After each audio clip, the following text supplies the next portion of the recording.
జనసేన ఆవిర్భావ సభలో పవన్ కళ్యాణ్ చేసిన వ్యాఖ్యలు చాలా ఆశ్చర్యాన్ని కలిగిస్తున్నాయి. ఆయన చేసిన ఉపన్యాసంలో వైసీపీ ప్రభుత్వాన్ని టార్గెట్ చేశాడు, దానికే అభ్యంతరం లేదు. ఇదే కాదు, ఆయన గతంలో కూడా చాలాసార్లు టార్గెట్ చేశారు. కానీ ఒక ఆసక్తికరమైన రాజకీయ వ్యాఖ్య పవన్ కళ్యాణ్ చేశాడు. అదేంటంటే బీజేపీ పెద్దలు రోడ్ మ్యాప్ ఇస్తారు, నేను ఎదురు చూస్తున్నాను, ఆ రోడ్ మ్యాప్ అందడంతోనే వైసీపీ వ్యతిరేక ఓటు చీలకుండా ప్రయత్నం చేస్తాను అన్నారు. అక్కడితో ఆగకుండా వైసీపీ వ్యతిరేక ఓటు చీలకుండా చూసి ఏం చేస్తారంటే జనసేన ప్రభుత్వాన్ని ఏర్పాటు చేస్తాం. సో ఇందులో మొదటి తర్కం ఏంటంటే వైసీపీ వ్యతిరేక ఓటు చీలకుండా సాధ్యమా అందరినీ కలపడం. ఇటీవల ఉత్తరప్రదేశ్ ఎన్నికలు జరిగాయి, బీజేపీ వ్యతిరేక ఓటు చీలకుండా ఉంటే డెఫినెట్గా బీజేపీ ఓడిపోయింది. అందువల్ల పవన్ కళ్యాణ్ అన్నట్లు వైసీపీని ఓడించాలి అంటే వైసీపీ వ్యతిరేక ఓటు చీలకుండా ఉండడం అవసరమే, కాదని అంటలేను. కానీ ఉత్తరప్రదేశ్ లాంటి రాష్ట్రంలో బీజేపీ కామన్ ఎనిమీగా ఉన్న బీజేపీ వ్యతిరేక ఓటు చీలకుండా ఉందా? సమాజ్వాదీ పార్టీ ఒకవైపు, బీఎస్పీ ఇంకోవైపు, కాంగ్రెస్ మరోవైపు, ఎంఐఎం నాయకత్వంలోని భాగీదారీ పరివర్తన్ మోర్చా మరోవైపు, ఇన్ని ముక్కలుగా ఈ పోటీ చేశాయి. మనం గోవాలో బీజేపీ వ్యతిరేక ఓటు చీలకుండా ఉంటే ఖచ్చితంగా బీజేపీ ఓడిపోయేది. కానీ అక్కడ కాంగ్రెస్, గోవా ఫార్వర్డ్ పార్టీ ఒక కూటమిగా, ఆమ్ ఆద్మీ పార్టీ మరో వేరుగా, తృణమూల్ కాంగ్రెస్, మహారాష్ట్రవాది గోమంతక్ పార్టీ సెపరేట్గా పోటీ చేస్తాయి. అంటే బీజేపీకి వ్యతిరేకంగా ముగ్గురు విడివిడిగా పోటీ చేశారు. ఫలితంగా బీజేపీకి అడ్వాంటేజ్ అయింది. సో అందువల్ల ఒక రాజకీయ వ్యూహంలో భాగంగా ప్రభుత్వ వ్యతిరేక ఓటు, పాలక పార్టీ వ్యతిరేక ఓటు చీలకుండా ఉండడం ద్వారా అధికార పార్టీని ఓడించడానికి అది ఫస్ట్ స్టెప్. చీలకుండా ఉన్నంత మాత్రానే ఓడిపోతారనుకోవడం కూడా కరెక్ట్ కాదు. సో అందరూ కలిసి పోటీ చేసినప్పుడు కూడా ఓడిపోయిన సందర్భాలు ఉన్నాయి. ఇప్పుడు ఉదాహరణకు 2019 లోక్సభ ఎన్నికల్లో బీజేపీకి యూపీలో 50% పైగా ఓట్లు వచ్చాయి. ఏముంది, అందరూ కలిసి పోటీ చేసినా కూడా ఓడిపోతారు. సో అందువల్ల but it is not a అందరూ కలిసి పోటీ చేసి వ్యతిరేక ఓటు చీలకుండా ఉంటే గెలుస్తారని కాదు, గెలవటానికి వన్ ఇనీషియల్ నెసెసరీ కండిషన్, అది డౌట్ లేదు. అందువల్ల పవన్ కళ్యాణ్ చెప్పినటువంటి అరిథమెటిక్ కరెక్ట్, ఎలక్టోరల్ అరిథమెటిక్ రీత్యా చూస్తే కరెక్ట్. వైసీపీ చాలా బలంగా ఉంది, 151 సీట్లు కలిగి ఉంది కనుక 151 సీట్లు కలిగి ఉన్న వైసీపీని ఓడించాలి అంటే యాంటీ ఇన్కంబెన్సీ ఓటు చీలకుండా ఉండాలి అనేది ఎలక్టోరల్ అరిథమెటిక్ రీత్యా చూస్తే పవన్ కళ్యాణ్ ప్రతిపాదన కరెక్ట్. కానీ ఇది సాధ్యమయ్యే పని. సో ఎలక్టోరల్ అరిథమెటిక్ ఒకటే కాదు కదా, పొలిటికల్ కెమిస్ట్రీ కూడా ఉంటుంది కదా.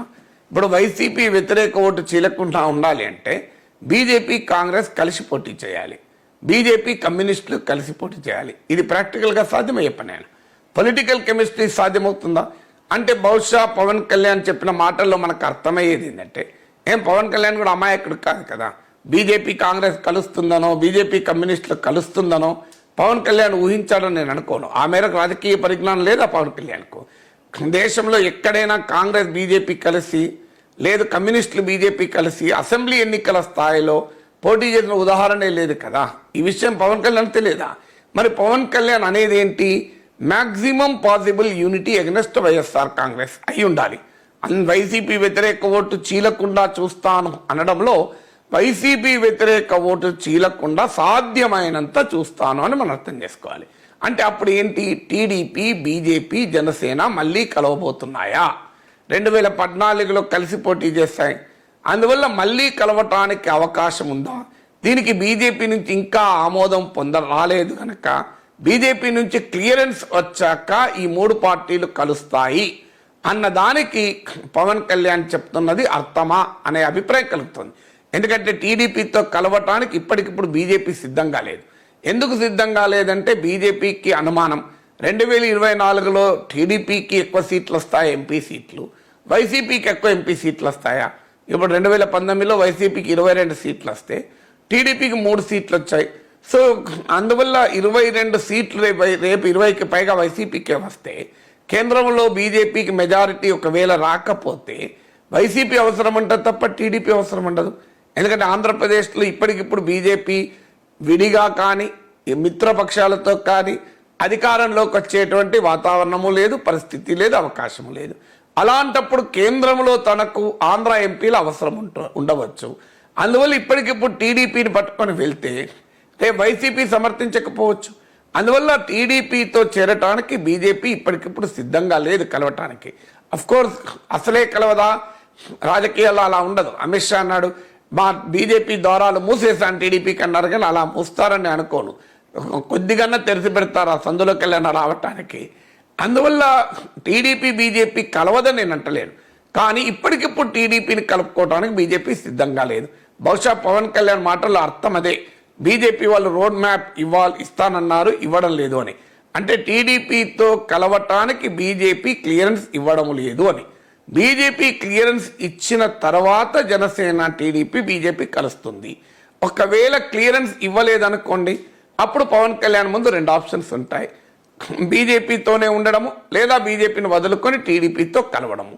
బహుశా అప్పుడు నిర్ణయం తీసుకుంటాడు కావచ్చు. ఎందుకంటే పవన్ కళ్యాణ్ కూడా ఇటీవల అడిగినప్పుడు ఆ సమయానికి తీసుకుంటామన్నారు. చంద్రబాబు నాయుడు కూడా సమయానికి పొత్తులుంటే ఇప్పుడు ఎందుకు చర్చ అన్నాడు.